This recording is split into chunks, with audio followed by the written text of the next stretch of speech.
உங்களுக்கு சுவையான சூடான மசாலா கடலை எப்படி செய்யணும்னு தெரிஞ்சுக்கணுமா? வாங்க பார்க்கலாம், எப்படி செய்யலான்னு பார்க்கலாம் வாங்க. நான் வீட்டிலையே 1 கிலோ கடலை நேற்று ரெடி பண்ணேன். அதுக்கு என்னென்ன தேவையானது நான் இமேஜில் காட்டியிருக்கேன். இருந்தாலும் நான் உங்களுக்கு சொல்கிறேன்.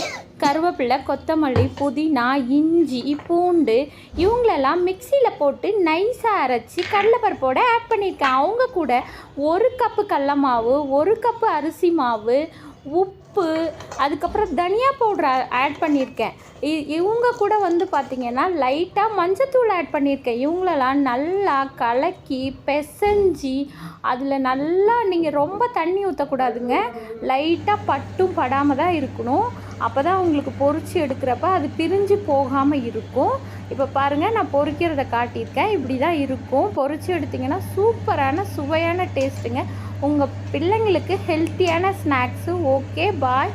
எனக்கு லைக் பண்ணுங்கள், ஷேர் பண்ணுங்கள், சப்போர்ட் பண்ணுங்கள், சப்ஸ்கிரைப் பண்ணுங்கள். தேங்க்யூ.